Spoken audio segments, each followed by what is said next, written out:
We all know that Formula One is the pinnacle of motorsport, always evolving and always adopting new technologies to push further the boundaries of what we previously thought was possible. The only limitations being the regulations set and nowadays the budget cap. Despite all this, we could all say that F1 cars go pretty fast, don't they? But who among them is the fastest, and how do they all stack up compared to each other? This is exactly what we're going to talk about in this video, going from older cars to newer ones, analysing the differences and what makes each of those the best of their eras. So let's begin. The first car we're going to go in depth about is the McLaren Honda MP4-4. This car was used in the 1988 season, and it was designed by Gordon Murray and Steve Nichols. The car was driven by Ayrton Senna and Alain Prost, who fought in an intense battle which would eventually be won by Senna. The car ran a V6 80-degree turbocharged naturally aspirated engine which was super efficient for the time. And that was really important since maximum fuel consumption was limited from 195 litres to 150 litres, which is a huge amount to be removed. There was a 6-year gearbox paired with Shell fuel and Goodyear tyres, which performed really well in that period. But that alone isn't enough to win races. The chassis itself also played a big role. The seating position was really low, so that the drivers' heads wouldn't have made such a huge aerodynamic impact. The reason why the car was exceptional on the straights, reaching the top speeds of that season with 330 km an hour. The car was also fast in corners despite the low drag, thanks to an all-new front wing design, which basically sent air straight into the side pods. Statistically, it was the most successful race car in history, getting 15 poles and wins out of the 16 races of that season. But not to make it seem any less powerful, doing 16 races in a year is much different than doing more than 20, so we don't really know how it would have performed with today's calendar. The next car is the Williams FW14. Driven during 1991 and then under the name FW14B with some upgrades and revisions in 1992 by Nigel Mansell and Riccardo Patrese.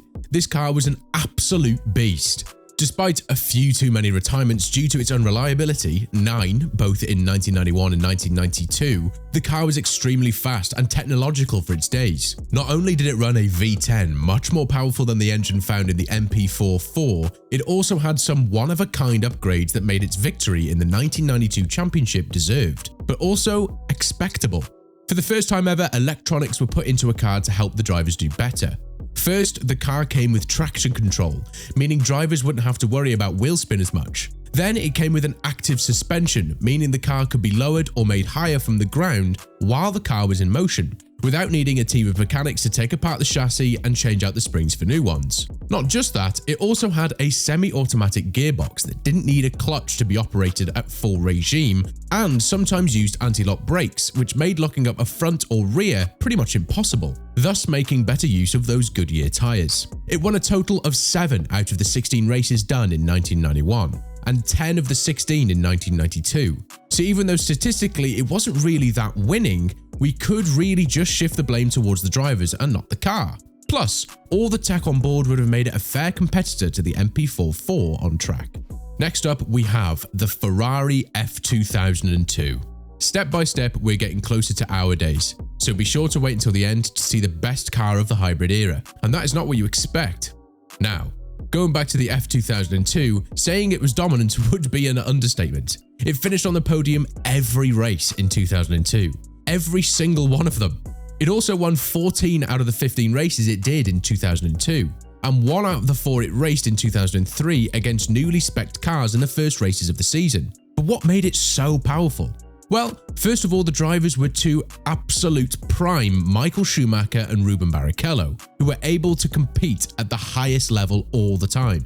Its reliability was also great, having no retirements in 2002, which made the car invincible. The centre of gravity was lower compared to previous years, meaning the car was able to be quicker through corners, and the suspension was redesigned in order to not obstruct the flow of air over the car. Technologies used in the Williams we previously talked about were absent on the F2002, since the FIA banned them from every championship just in the years after they were developed, as they were seen as too much of a help to drivers who couldn't really show their talent if the car was that mindful of their mistakes.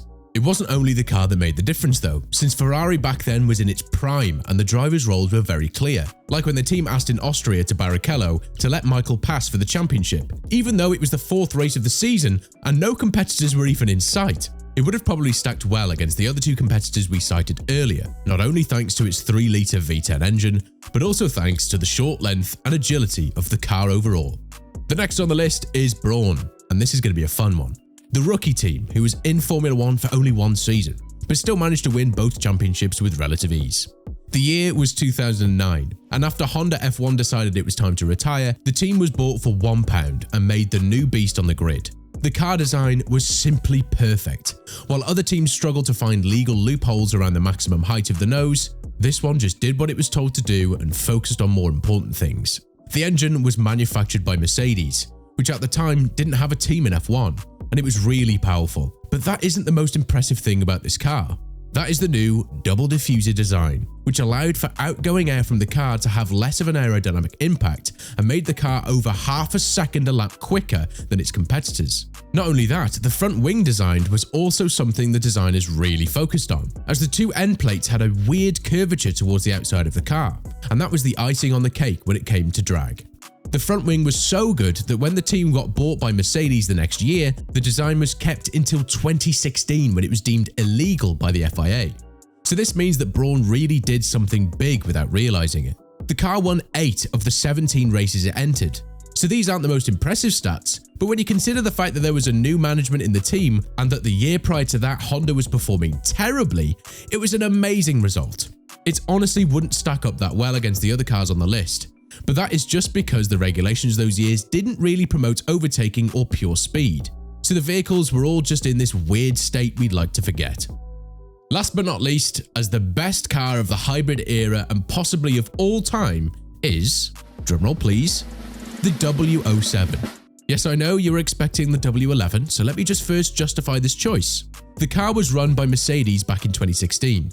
The year Nico Rosberg won his one and only World Championship against Lewis Hamilton. The car used the V6 turbo hybrid 1.6-litre engine we are all familiar with today, paired with the standalone 8-speed gearbox we see in Formula 1 nowadays.